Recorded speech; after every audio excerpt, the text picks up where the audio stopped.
Wala bok les mateurs, jaajëf sama gars, welcome to the Matma vidéo. Hein.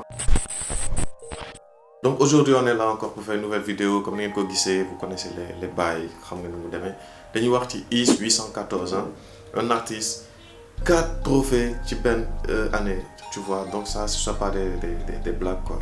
Donc on va attaquer le sujet. T'es pas là mais commencer, gis ngeen sama t-shirt bi, Gili gang, tu vois. Rupture de stock, dina lancer waat benen collection. Donc j'espère que vous serez au courant.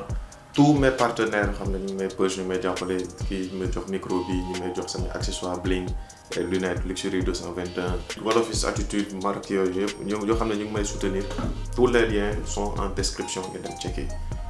C'est parti. Première personne de IS 814, un génie qui a une facilité sur tout ce qu'il fait, mais il est très sale en lyrics. Ok. Deuxième bi, vraiment sous-côté. Qui est un punchliner.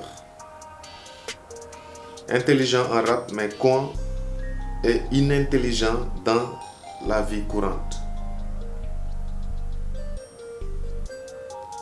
Il complète beat, écriture, flow.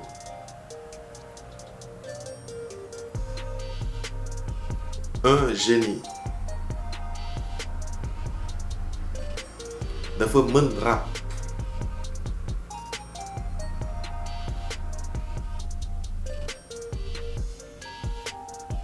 Il est très polyvalent. Borom taxi dofi. Is moom boo bëggee dëgg mooy papa yi gars yi di rap si beat. Et le dernier, un bon artiste a besoin de quelques réglages pour se positionner. C'est un conseil de grand frère. Je vais expliquer les mots qui reviennent encore une fois. Polyvalent, doué. Il y a quelques petites critiques négatives. Je vais revenir. Intelligent dans le rap, mais inintelligent dans la vie courante. Il fait allusion à la sortie médiatique de Is. Je vais être un peu dur. Is vraiment, côté communication, beau à mes interviews, tout ça. Moi, je pense que genre, on a le comparé à Val Bounec France. Genre, il se prend pas au sérieux. Moi, il fait exprès d'y paraître idiot pour un peu amuser ou pour un peu esquiver les petites questions qui gênent et tout. Moi, je pense que Is l'on les def quoi. Mais il est très intelligent. Mais sorti tu as l'impression que le mec il est désordonné dans sa tête ou il faut con ou il faut vérifier ou le moussoul. Mais moi, il fait exprès quoi. Peut-être technique de marketing là pour un peu genre avoir une identité. Il y a Ismaïla et Is, mon personnage Is bi lay travaille un personnage incompris à l'image de Kanye West ou Kennen quoi. Donc on revient ci lu gëna first ci lu gars yi wax beatmaker, polyvalence am loolu lañ ko wax beatmaker, rappeur, il écrit texte de malade.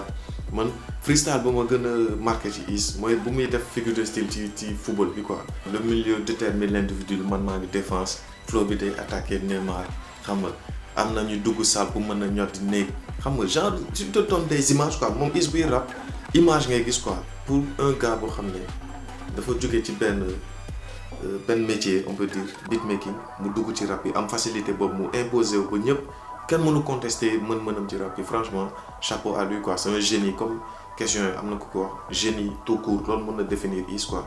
Donc comme ni ma leen ko waxee ci vidéo BMJ bi yéen tamit joxe leen lan ngeen xalaat ci artiste bi parce que dañuy bëgg a yokk artiste quoi parce que ñoom dañuy seetaan vidéo yi j'espère bien am ñoo xam ne dañu koy seetaan donc ngeen dem ci commentaire ngeen yokk lan ngeen xalaat ci moom ak lan la war a yokk pour mën a yegg ci beneen niveau quoi. Gis nañ temps commencé na Dakar trap yi noos ay yéeme affaire yooyu noonu quoi am na délai bu mu indi bien que y a beaucoup de critiques par rapport ak yéeme gars yi ne non dafa yomb texte bi affaire yooyu noonu mooy li may expliqué ci Samba Peuzzi gars yi dañuy jéem a yoola mën yenn son yi pour mu gën a accessible ci ñenn ñi.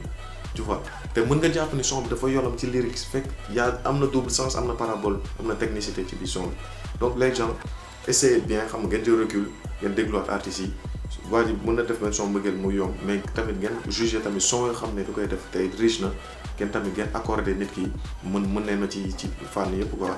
Donc merci d'avoir suivi cette vidéo, lâchez un gros pouce bleu, abonnez-vous à la chaîne, activez la cloche. Demain encore une nouvelle vidéo. À la prochaine, je vous kiffe. Gili Gili.